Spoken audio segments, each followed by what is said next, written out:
Bonjour, dans des vidéos précédentes, on a fait une installation d'Ansible standard. Puis on a fait quelques playbooks. Avec l'expérience, il est possible de vouloir utiliser le module Ansible Netcommon. Et on va justement voir dans cette vidéo comment créer un playbook pour la gestion du réseau. Alors il faut dire quand même qu'il y a plus de 2000 modules disponibles pour Ansible, alors il y a de quoi faire.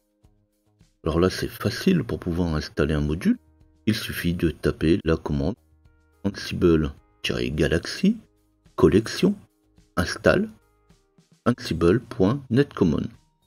Donc pour pouvoir installer un nouveau module pour Ansible, il suffit de faire un Ansible Galaxy collection install et le nom de votre module derrière.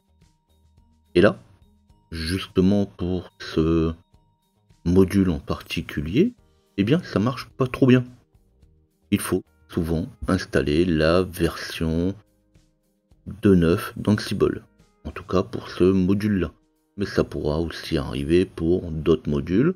On pourra vouloir installer la dernière version d'Ansible. Donc c'est ce qu'on va voir ici. On va faire d'une pierre deux coups. On va d'abord voir comment faire cette mise à jour.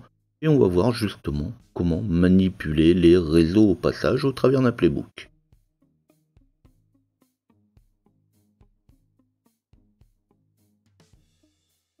Donc je vais taper une commande Ansible espace -- version pour pouvoir récupérer la version actuelle. Donc ici j'ai une 2.7. Ça sera la même chose pour d'autres versions. Et les commandes qu'on va voir, ça sera suivant que vous désirez, pourquoi pas, installer les prochains correctifs. Les différentes commandes et le playbook que je vais utiliser dans cette vidéo, vous allez les retrouver dans la description. Donc je vais commencer par faire un echo deb http://ppa launchpad.net ansible ubuntu bionic main pipe sudo t /etc/apt/sourcelist. Vous pourrez le faire aussi bien avec Bionic que Trusty. De toute façon, le dépôt est exactement le même, c'est juste une question de version. Vous pourrez utiliser ou non sudo. C'est pareil, ça dépendra de la version de Linux que vous utilisez. Les personnes qui seront les plus à l'aise pourront tout simplement éditer le fichier sourcelist et rajouter manuellement le dépôt dans le fichier. Puis je vais faire un apt install GNUPG-y. Donc ça n'a pas de rapport avec Ansible, c'est tout simplement le programme qui va me permettre d'ajouter la clé de vérification pour le site. Donc ici c'est déjà installé, mais suivant les cas, suivant les installations classiques, généralement on est obligé de le mettre avant. Et puis je vais faire un apt-kserver, kserver.ubuntu.com -rec-v-case et je vais lui donner la clé. Donc là c'est pareil, la clé ça serait compliqué de la donner en vidéo, donc vous allez la récupérer dans la description. Une fois que j'ai rajouté la clé, une fois que j'ai rajouté mon dépôt dans mon source list, je vais pouvoir faire un apt update et puis un apt install ansible-y et qui va me permettre de mettre à jour la dernière version d'Ansible. Alors là c'est pareil, ça sera plus ou moins long, ça va dépendre tout simplement de votre système, ça va dépendre de votre connexion. Au cours de l'installation, et généralement ça se fait juste à la fin, il va demander s'il faut écraser ou non le fichier host. Donc le fichier host c'est le fichier qui contient les différentes machines, serveurs, matériels qui sont dans l'inventaire de votre Ansible. Et ça c'est à vous de voir si vous avez passé du temps à le configurer ou tout simplement si vous ne l'avez pas configuré du tout. Donc là par défaut de toute façon il va garder celui actuel, du YAML reste du YAML.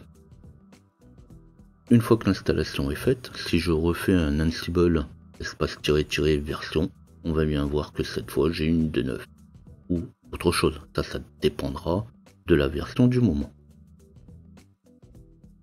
Alors ce qu'on vient de faire là, c'est rien d'autre qu'une mise à jour classique.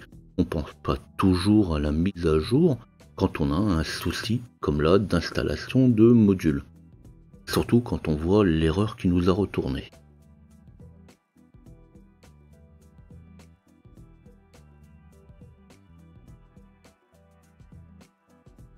Donc cette fois, maintenant, on va pouvoir profiter de notre Ansible Galaxy. On va pouvoir faire un collection install ansible.network. Donc là, finalement, je reprends la commande que j'avais utilisée tout à l'heure.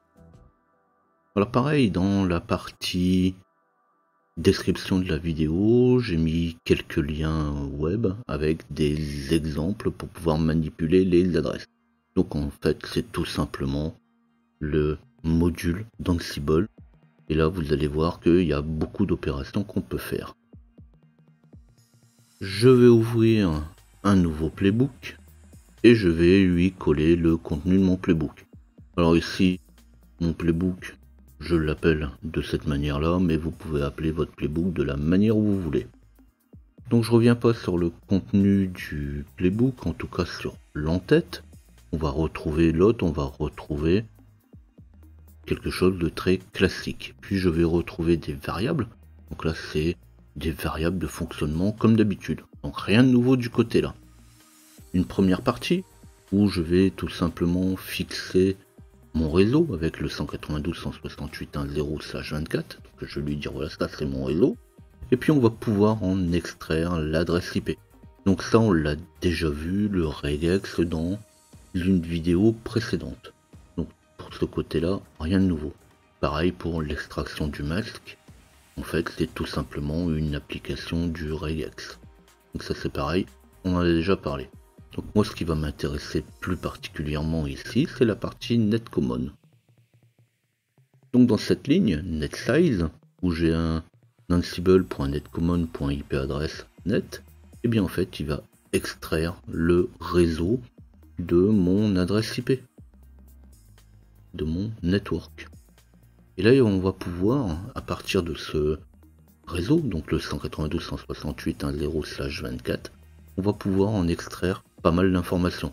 Par exemple, si je fais un ansible.netcommon.ip-adr entre parenthèses et entre guillemets ou apostrophe size, il va m'extraire la taille de mon réseau par rapport au réseau lui-même et par rapport au masque.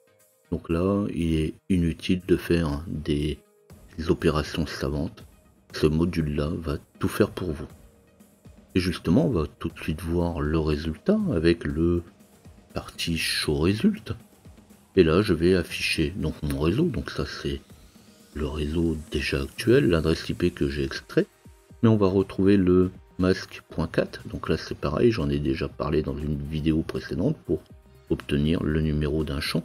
Donc ici, c'est le 5e champ. J'ai les 4 digits de mon adresse IP plus le masque qui est derrière. Donc j'ai bien masque.4 qui va m'afficher uniquement le 24.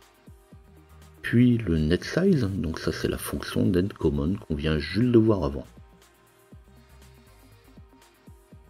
Donc de là on pourrait très bien créer et faire toutes les opérations réseau qu'on voudra.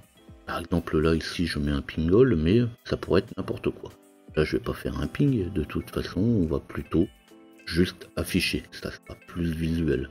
Mais effectivement, dans la réalité, un playbook ferait des opérations sur le réseau.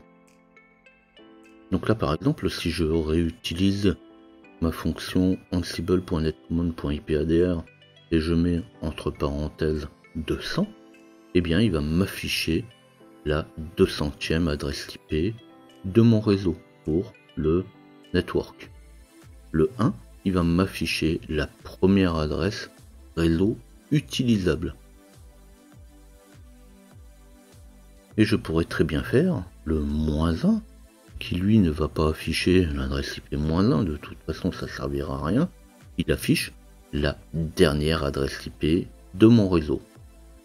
Donc on voit bien qu'avec ces quelques commandes, avec ce module netcommon, on peut faire beaucoup d'opérations. On pourrait très bien lui dire, bah voilà, on va aller de l'adresse IP 1 à la dernière adresse IP, et on va faire un ping de chacune des adresses IP du réseau.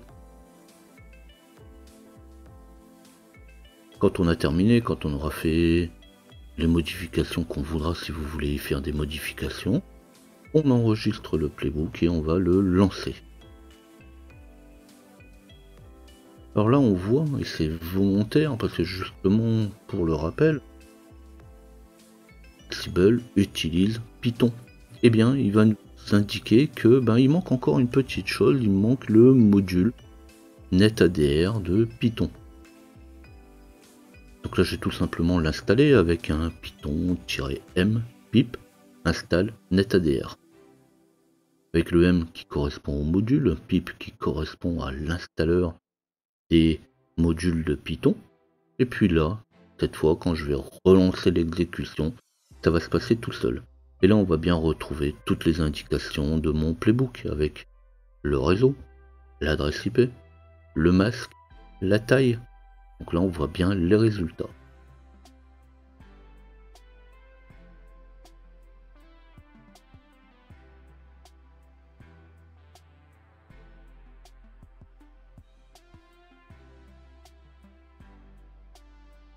En suivant les deux liens que je vous ai laissés dans la description de la vidéo, vous allez pouvoir découvrir d'autres commandes liées au module, mais tout simplement liées à l'ensemble des modules d'Ansible.